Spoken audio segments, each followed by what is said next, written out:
we find that Hashem comes to Avram, and all of a sudden, he notices three wayfarers, and he interrupts his conversation with Avram, with God, with Hashem, and he runs towards the potential guests.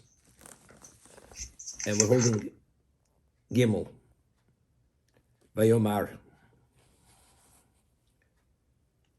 Now, there's a question, this next word, what it means. Is Ado with the komats? It doesn't mean my masters. Singular in Hebrew is Adoni, and plural, it's either with a patach, Adonai. With the komats, it's a question if it's the name of God. Who is he speaking to? Is he speaking, it says he prostrated himself before them, and then he says, my masters, he's referring to all of them as masters, or he's speaking to Hashem, and he's saying, and this word is an unpronounceable word. Therefore, we don't say it. You would say, Vayomar Hashem.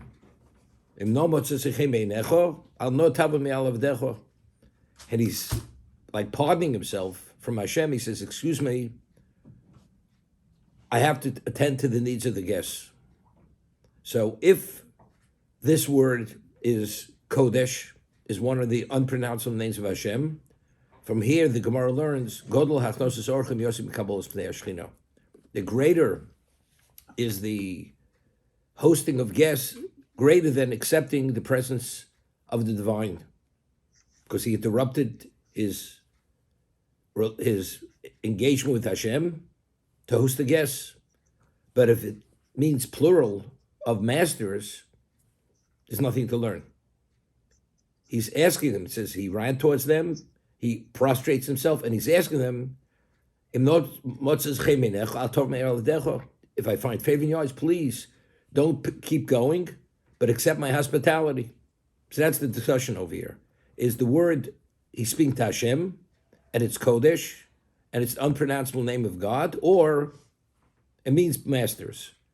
Now, if it doesn't mean masters, where do we see why, if he says it's plural, that means he's speaking to all three of them.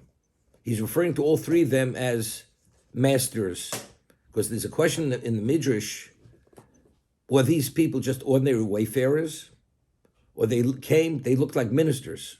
Each one of them had a status unto himself. The question is what they looked like. So if you say they all looked like people of status, of prestigious stock, okay, he refers to them as masters. But if they're not, why is he referring to them as masters? So you could say the same thing. Just as he's prostrating himself before them, as we discussed, that to allow them to understand that they're special, that they are special, because he notices and recognizes something in them that they themselves don't recognize and appreciate. Therefore, he refers to them all as masters, although they're not masters. You know, it's very interesting. Today, we use certain words in a context which are really, it's not necessary. But because we use them even in an ordinary context, they lose their value. I'll give you an example.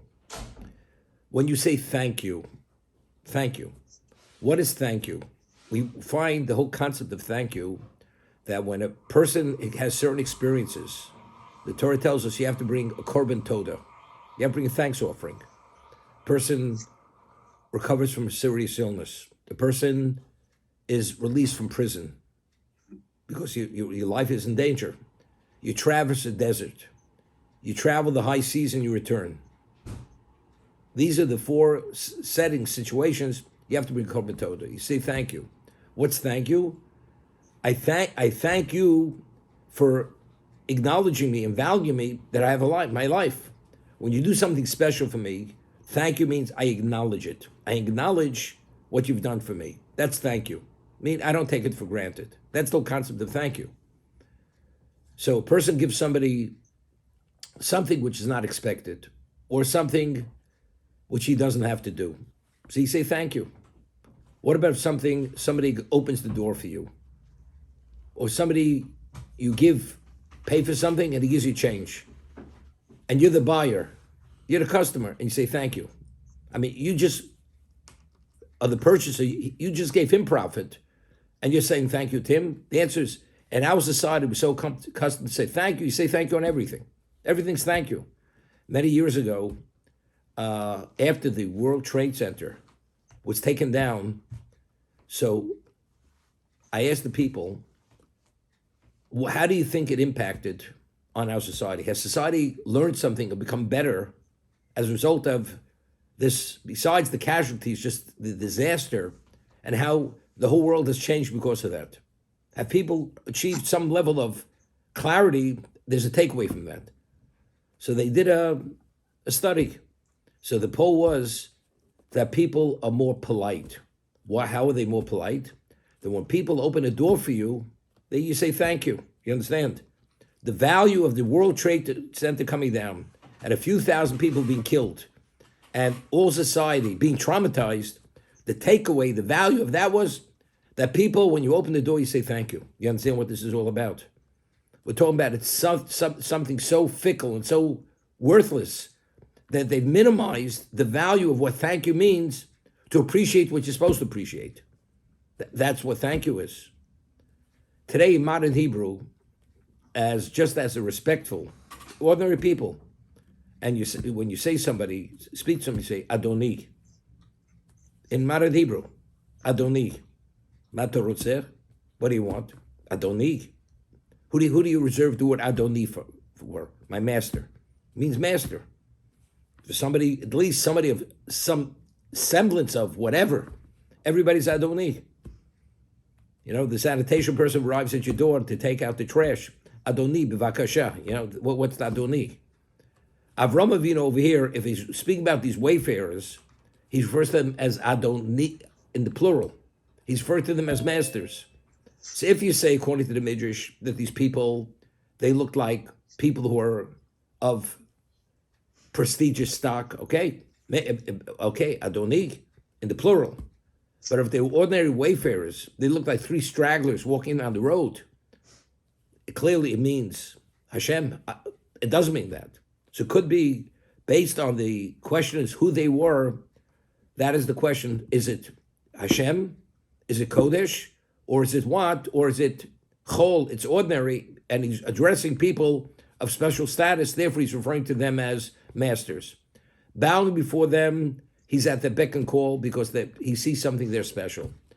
To refer to them as masters, I'm not sure if you refer to them as masters, or maybe no. Just as he bows to them to indicate that he sees something special about them, he also acknowledges them even as masters, that he's subjugated to them.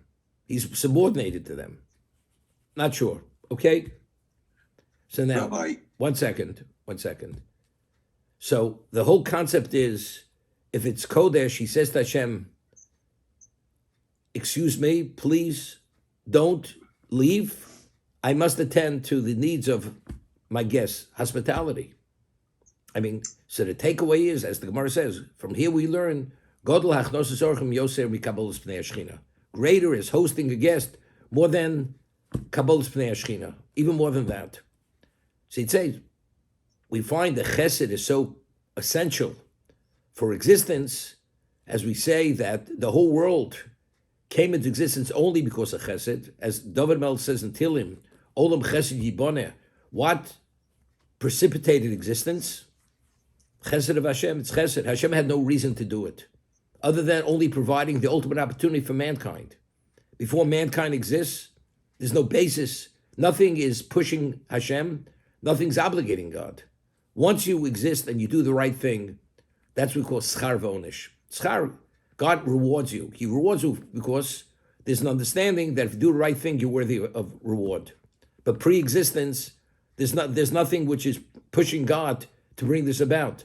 So what exactly is precipitated existence?